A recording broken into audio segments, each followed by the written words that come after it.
Stuart McMillan to be followed by Alexander Stuart. Mr McMillan, please. Thank you very much, Presiding Officer. Presiding Officer, I want to congratulate Elaine Smith for securing this important debate and also to thank her for hosting the drop-in session that I'll be attending after this members' debate.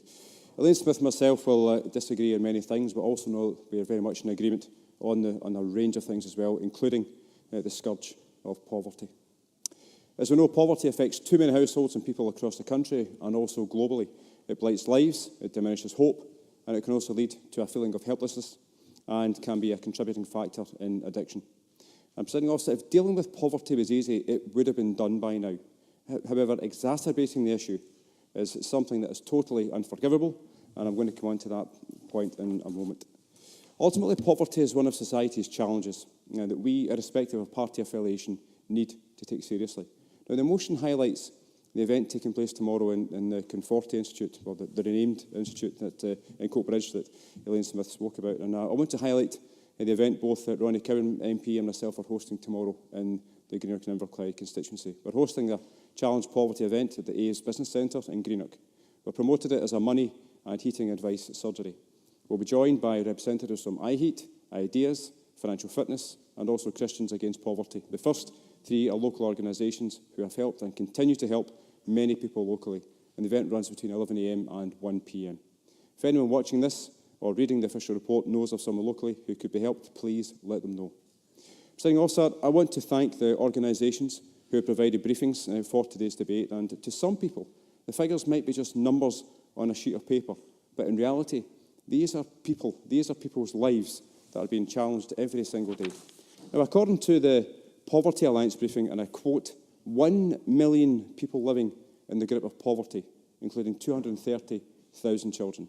65% of all children living in poverty live in working households, and 59% of all working-age adults living in poverty live in working households.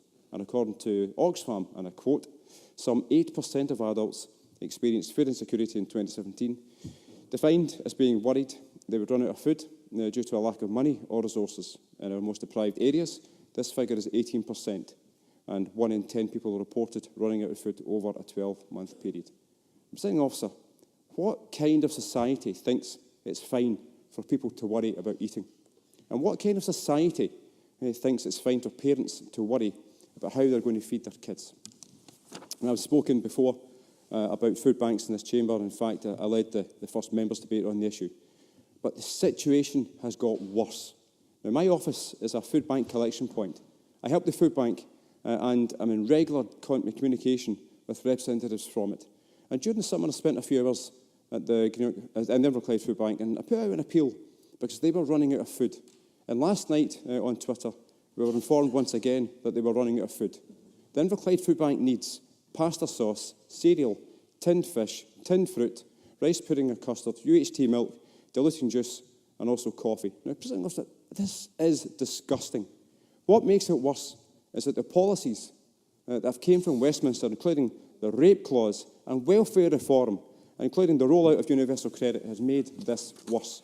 Universal credit was introduced into Inverclyde in November 2016, and with a 6-week lead-in time before any payment, how does anyone seriously think this was going to be seamless?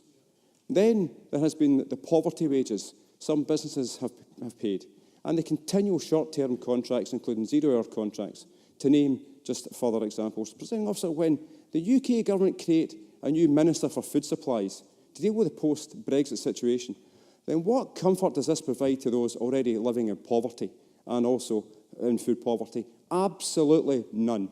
Now, we have a heartless Tory government with 8 years of 10 years delivering austerity. Saying also, this cannot continue. People are already struggling. They cannot continue to live like this. Now, I'll end on this point, Presiding Officer.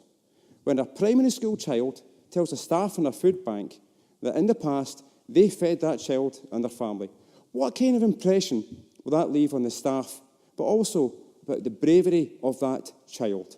Now, this is the reality of poverty in our communities, Presiding Officer. It's disgusting, it's abhorrent, and the sooner the Tories start considering all the communities that they represent, and not just the rich, then not just the chosen few, then maybe their colleagues in Westminster might just consider the less well off in Scotland and also elsewhere across the UK. Thank you very much.